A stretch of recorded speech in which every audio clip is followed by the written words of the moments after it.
আপোনালোকক মানুহে যি বুলিয়ে নকওক যে কিয় কোৰ মাৰিছা, এইটো কামটো মতা মানুহৰ কাম কৰা মানুহ এটাইও কৰিব পাৰে, তুমি ইমান ধনী মানুহ, ইমান সৰু সৰু কাম কিয় কৰা, বা এইবিলাক কাম কৰে নেকি, ইমান ভাগৰ লাগে, যি বুলিয়েই নকওক আপুনি একদম কেয়াৰ নকৰিব। কাৰণ কিয় জানেনে, এইবিলাক হ'ল এক্সাৰচাইজ। এইবিলাক শাৰীৰিক এক্সাৰচাইজ, লগতে মানসিক এক্সাৰচাইজো। কিয় জানেনে, প্ৰকৃতিৰ লগত কাম কৰাটো এটা ডাঙৰ এটা মানসিক শান্তি। এনেকুৱা মানসিক শান্তি আপোনাক কোনেও দিব নোৱাৰে। যেতিয়া আপুনি বাৰীখনত কোৰ মাৰিব, বা জাবৰখিনি টানিব, বা জাবৰখিনি শুকোৱাৰ পিছত জুই লগাব, বা গছপুলি কেইটামান আপুনি খুচৰি দিব, যেতিয়া আপুনি এনেকুৱা কামবিলাক কৰিব, তেতিয়া কি হয় জানেনে, আপোনাৰ মনত মানে কোনো ধৰণৰ আপোনাৰ কথা নাহে, আপোনাৰ মনটো পূৰা ফ্ৰী থাকে। এতিয়া বহুতে মোক কি বুলি কয়, কি আপোনালোক ইমান ধনী মানুহ হৈ পেলাই ঘৰ চৰ সাৰিবৰ কাৰণে আপোনালোকে কিয় কাম কৰা মানুহ নাৰাখে, আপুনি কিয় ইমান ডাঙৰ ঘৰ সাৰে, আপুনি এতিয়াও কিয় এইবিলাক কাম কৰিব লাগে, কিয় দাদাই আপোনাক কাম কৰা মানুহ এজনী ৰাখি দিব নোৱাৰে নেকি, কিমান পইচা ল'বনো, বেছি পইচা নাযায় নহয়। ঠিক তেনেকুৱা কথা কওক, বেলেগে যিমান কৈ থাকক, আপুনি কাৰো কথা গুৰুত্ব নিদিব। আপোনাৰ দেহাটো কেৱল আপোনাৰ কাৰণেহে, কাৰো কাৰণে নহয়। গতিকে আপুনি আপোনাৰ বন্ধু, আপুনি আপোনাৰ শত্ৰু, আপুনিহে আপোনাক ভাল কৰি ৰাখিব পাৰিব। মানুহৰ এটা ধাৰণা আছে কি, যে মানুহে অকণমান যদি কাৰোবাৰ টকা পইচা থাকে, তেনেহ'লে তেওঁ এজনী কাম কৰা মানুহৰ ওপৰত চলিব লাগে, সেইটো হ'ল মানুহৰ ধাৰণা। সেই ধাৰণাটোকে আমাৰ যুগ যুগ ধৰি চলি আহিছে।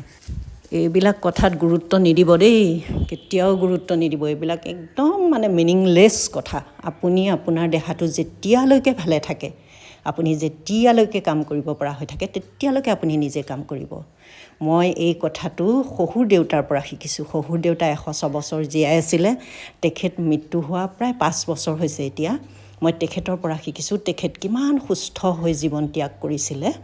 তেখেতে মৃত্যুৰ দিনালৈকে তেখেতে চশমা, গেছৰ ঔষধ, কিবা হাৰ্টৰ বেমাৰ, ডায়েবেটিছ, প্ৰেছাৰ, কোনো ধৰণৰ তেখেতৰ বেমাৰ নাছিলে। এটা অদ্ভুত ধৰণৰ মানে শৰীৰ তেখেতৰ। মই তেখেতৰ পৰা শিকি আপোনালোকক কৈছোঁ, আপোনালোকো সুস্থ হৈ থাকক, নিজৰ কামখিনি যিমান পাৰে নিজেই কৰক, অফিচ কৰক, স্কুল কৰক, যি কৰক তাকে কৰক, আহি পেলাই আপোনালোকে নিজৰ কামখিনি নিজৰ শৰীৰটোৰ কাৰণে কৰক, কাৰোবাক আপোনালোকে দেখুৱাবৰ কাৰণে নহয়, শৰীৰটোৰ কাৰণে কৰি আপোনালোক ভাল হৈ থাকক। এয়া মই যি কৰোঁ আপোনালোকক তাকে দেখুৱাই দিওঁ। কাম কৰা মানুহ ইমান নাৰাখোঁ, আৰু সেইবিলাকলৈ বাটো নাচাওঁ, নিজে কৰি থাকোঁ যিখিনি পাৰোঁ। লেতেৰা হয়, বহুত লেতেৰা হয়, আৰু এই লেতেৰাবিলাক চাফা কৰোঁ, নিজে কৰোঁ।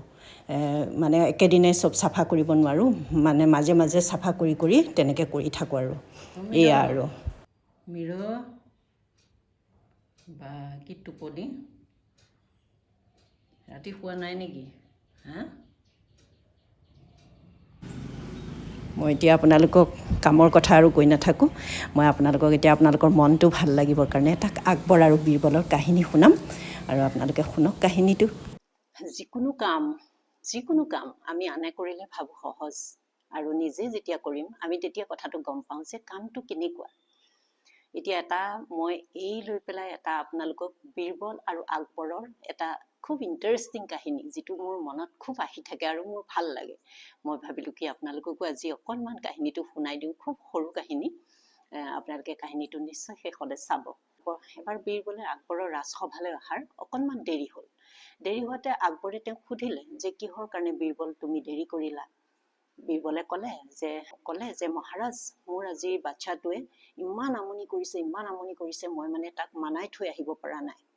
তেতিয়া আকবৰে ক'লে যে তুমি বাচ্ছাটোক মানাই থৈ আহিব পৰা নাই, এইটো কেনেকুৱা তুমি মানে মিছা কথা কৈছা, নিৰৰ্থক কথা কৈছা, যিটো কথাৰ কোনো অৰ্থই নাই। এটা বাচ্ছাক তুমি মানাই থৈ আহিবলৈ নোৱাৰা, ৰাজসভালৈ তুমি দেৰি কৰি আহিছা, সেই কথাটো কৈ। তেতিয়া বীৰবলে ক'লে যে মহাৰাজ, বা এটা বাচ্ছাক আপুনি গালিগালাজ কৰি বা ধমকি দি বা কিবা ভয় দেখুৱাই আপুনি তাক থৈ আহিব পাৰিব, কিন্তু ভাল ব্যৱহাৰেৰে আপুনি মানাই থৈ অহাটো ইমান সহজ কথা নহয়। তাৰপিছত আকবৰে ক'লে যে মোক তুমি যিকোনো এটা বাচ্চা আনি দিয়া, মই সেই বাচ্চাটো যিকোনো কাৰণে মই মানাই দিব পাৰিম। তেতিয়া বীৰবলে ক'লে যে মহাৰাজ, মইনো এতিয়া ক'ত বাচ্চা বিচাৰি যাম, ময়ে সেই বাচ্চাটো হওঁ আৰু আপুনি পিতৃৰূপে মোক মানাওক। তাৰপিছত বীৰবল জানেই কিমান বীৰবল টেলেণ্ট, কিমান বুদ্ধিয়ক বীৰবল। তাৰপিছত বীৰবলে কি কৰিলে যে তেওঁ মানে বাচ্চা হ'ল আৰু আকবৰ পিতৃস্বৰূপে তেওঁক মানাব লগা হ'ল। তেতিয়া বীৰবল যেতিয়া বাচ্চা হ'ল তেতিয়া কি কৰিলে, গোটেই ৰাজসভাখন তাৰমানে এইফালে ঢপলিয়াই সেইফালে উৎপাত কৰি দৌৰি এনেকে ফুৰিলে।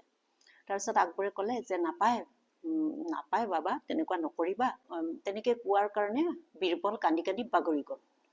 তাৰপিছত আহা এনেকুৱা নকৰে, এনেকুৱা বেয়া কথা এইবিলাক, এনেকে আকবৰে মানে বুজাই পেলাই কোলাত তুলি ল'লে। কোলাত তুলি লোৱাৰ লগে লগে আকবৰৰ যিটো মাথাৰ যিটো পাগুৰি আছিল সেই পাগুৰিটো দলি মাৰি দিলে।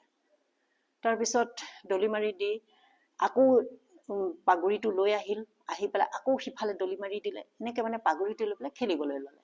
তাৰপিছত আকবৰে যেনে তেনে মানে মানাই পেলাই, খুব ধৈৰ্যৰে তাৰমানে মানাই পেলাই তেওঁ নি পেলাই কোচত বহুৱাই ল'লে। কোচত বহুৱাই লোৱাৰ পিছত কি কৰিলে, বীৰবলে মুচখিনি তাৰমানে আকবৰৰ টানিবলৈ ল'লে। তেতিয়া মানে আকবৰৰ খুব খং উঠিছে, কিন্তু খং উঠিছে যদিও তেওঁ খংটো দেখুৱাব পৰা নাই। ধৈৰ্য ধৰি তেওঁ মানে বুজাই আছে বীৰবলক, নকৰিবা এনেকুৱা, এইবিলাক ভাল ল'ৰা ছোৱালীয়ে নকৰে, তুমি ভাল, এনেকে খুব বুজাই আছে ধৈৰ্য ধৰি। মানে বীৰবলে নুশুনে, এইফালে কান্দি পেলাই দৌৰ মাৰিব, সেইফালে কান্দি পেলাই বীৰবল দৌৰ মাৰিব। আকবৰে খুব মানে মৰমেৰে বুজাই আনি আকৌ কোচত বহুৱাই সোধে, তুমি কি খাবা, কি লাগিব তোমাক? তাৰপিছত এবাৰ ক'লে যে মই মিঠাই খাম। তাৰপিছত এজন সৈনিকক তেওঁ মিঠাই আনিবলৈ দিলে, মিঠাই আনি আগত দিলে। তাৰপিছত মিঠাইখিনি তেওঁ দলিয়াই দিলে, দি পেলাই ক'লে যে মই মিঠাই নাখাওঁ, মোক কুঁহিয়াৰ লাগিব। তাৰপিছত ক'লে যে কুঁহিয়াৰ লৈ আহিব দিলে, কুঁহিয়াৰ আনিলে, কুঁহিয়াৰ আনি তেওঁ হাতত দিলে, যে ক'লে যে কুঁহিয়াৰ মোক এনেকে দিলে নহ'ব, কাটি কাটি টুকুৰা কৰি দিব লাগিব। তাৰপিছত কুঁহিয়াৰডাল কাটি কাটি টুকুৰা কৰি দিবলৈ দিলে। তাৰপৰা কাটি কাটি টুকুৰা কৰা কুঁহিয়াৰখিনি যেতিয়া তেওঁৰ হাতত দিলে বীৰবলৰ, তেতিয়া সেইখিনি কুঁহিয়াৰ তেওঁ নোখোৱা হ'ল, যে মই নাখাওঁ এনেকে দিলে, মোক তুমি কাটি দিব লাগিব, সৈনিকজনে কাটি দিলে নহ'ব, আকবৰে কাটি দিব লাগিব। তাৰপিছত তেওঁ কি কৰিলে, আকবৰে কি কৰিলে, নিজে কাটি কাটি টুকুৰা কৰি দিলে। তাৰপিছত কাটি যেতিয়া টুকুৰা কৰি দিলে, যে মোক এনেকে নহ'ব, ডাঙৰকৈ কাটি দিব লাগিব, ডাঙৰ ডাঙৰ টুকুৰা কৰি দিব লাগিব। উপায় নাই, আকবৰৰ বহুত খং উঠিছে, তথাপি তেওঁ ধৈৰ্য ধৰি বুজাই আছে। তাৰপিছত কুঁহিয়াৰ খুৱাব নোৱাৰিলে, পুতলা ল'লে, বহুত পুতলা তেওঁ আনি দিলে, যে এয়া পুতলা খুব ধুনীয়া ধুনীয়া পুতলা আছে, তুমি এই পুতলাবিলাকে খেলা, এই পুতলাবিলাক তোমাৰ খেলি খুব ভাল লাগিব। তাৰপিছত পুতলাবিলাক দিলে। বীৰবলে কি কৰিলে, পুতলাবিলাক বহুত দূৰলৈ দলিয়াই পেলালে, যে মই পুতলা নেখেলো, কি লাগিব তোমাক কোৱা। আকবৰে সুধি আছে বাৰে বাৰে, কিন্তু বীৰবলে একো প্ৰশ্নৰ উত্তৰ নিদিয়ে, খালি কান্দে আৰু বস্তুবিলাক দলিয়াই পেলায়। কি লাগিব, কি কৰিব, একো নকয়। তাৰপিছত উপায়হীন হৈ আকবৰৰ মানে খং উঠি গ'ল। ক'লে যে তুমি যদি এনেকৈ অকৰামী কৰা, তেনেহ'লে মই তোমাক কিন্তু এতিয়া পিটিম। তেতিয়া বীৰবলে ক'লে যে তুমি মোক পিটিব নোৱাৰিবা, কোনো কাৰণত তুমি মোক পিটিব নোৱাৰিবা। তাৰপিছত তেতিয়া আকবৰে বুজি পালে, এটা সন্তানক বুজাই পেলাই, মানাই পেলাই মাক বা দেউতাক এফালে ওলাই আহিবলৈ হ'লে বা কিবা এটা কৰ্ম কৰিবলৈ হ'লে মাক দেউতাকে ল'ৰা ছোৱালীক কেনেকৈ বুজাব লাগে, কিমান সহ্য কৰিব লাগে, কিমান ধৈৰ্য ধৰিব লাগে, সেইখিনি আকবৰে বুজি পালে।